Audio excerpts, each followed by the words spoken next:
Lorsque nous voyons une image ou entendons une musique, il nous arrive de reconnaître immédiatement de quel jeu il s'agit.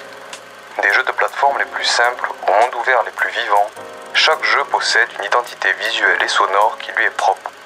Cette signature audiovisuelle, c'est la direction artistique. Bienvenue sur le 10e art. Aujourd'hui, on vous dit tout sur la direction artistique.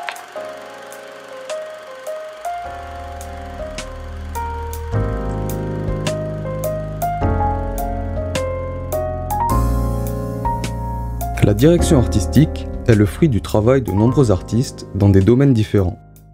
Allant de simples croquis jusqu'aux simulations de physique, en passant par la création de décors et de musique, tous ces acteurs vont devoir suivre une même ligne directrice afin d'obtenir un jeu agréable et cohérent.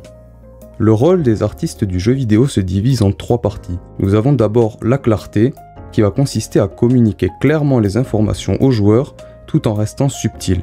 Malgré le nombre d'informations à l'écran, le joueur doit toujours savoir dans quelle direction aller, qui sont ses alliés, ses ennemis, quels ennemis sont les plus puissants ou quels éléments de décor sont dangereux. Pour ce faire, 2 principes sont utilisés, le contraste et la hiérarchie. Ce peut être la couleur, la taille, la forme ou même le nombre de détails. Tous ces éléments qui servent à attirer l'attention du joueur. Toutes les formes d'art peuvent servir de contraste, que ce soit les images, les sons ou même la narration. Par exemple, la direction à suivre attirera le regard et un ennemi plus important pourra être plus grand et faire plus de bruit. Les artistes devront aussi penser à la satisfaction en fournissant des réponses réactives aux actions du joueur afin de créer des émotions, notamment le plaisir de la réussite ou la tristesse de l'échec. Par exemple, avec une célébration sur l'intégralité de l'écran pour montrer un coup réussi ou une remarque désobligeante lorsque l'on meurt. Allier clarté et satisfaction est particulièrement difficile. Mais lorsque l'on réussit à trouver un équilibre entre les deux, le jeu final est souvent très agréable à jouer. La 3e partie dont les artistes doivent s'occuper est le style. Chaque jeu a son propre style, que ce soit les couleurs, les personnages ou l'environnement, tous ces éléments vont fonder le thème et l'ambiance du jeu. Nous pouvons prendre l'exemple de Fortnite et de Warzone. À quelques détails près, ces jeux fonctionnent de la même manière.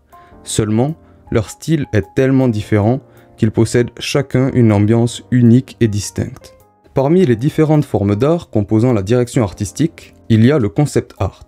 Le concept art intervient dès le début du développement, au moment où l'on va décider comment sera le jeu et à quoi il ressemblera. Lors de cette étape aura lieu la création d'un mood board. Un mood board est en quelque sorte un cahier des charges graphiques. Composé d'images et de matériaux de référence, il illustre le ton et le thème du jeu en fonction des contraintes déterminées au préalable. Il sert à donner à tous les artistes une même direction, précise, qui leur permet d'être cohérents entre eux. Le rôle du concept artiste est de résoudre les problèmes en dessinant des solutions.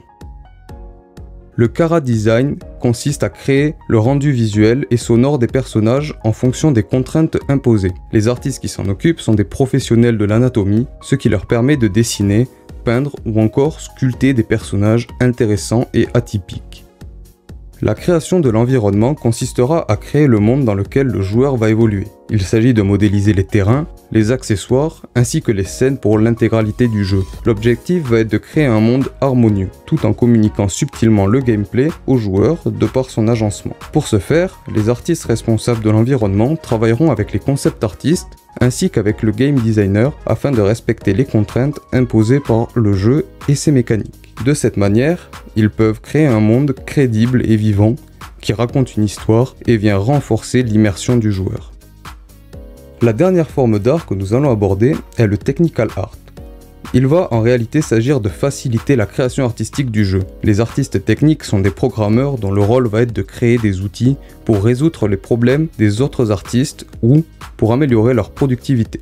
Leurs tâches sont très variées, ils vont notamment créer des systèmes pour faciliter l'échange de ressources au sein de l'équipe ou permettre la simulation de certains matériaux et reproduire la physique de certains éléments comme le corps, l'eau ou les cheveux. Leur travail est très important et va énormément influer sur la qualité du jeu. Vous l'aurez compris, la direction artistique est le résultat du travail des différents artistes sur un jeu. Elle est soumise à des contraintes établies au préalable et se veut différente et unique pour chaque licence. Elle représente à elle seule l'identité du jeu.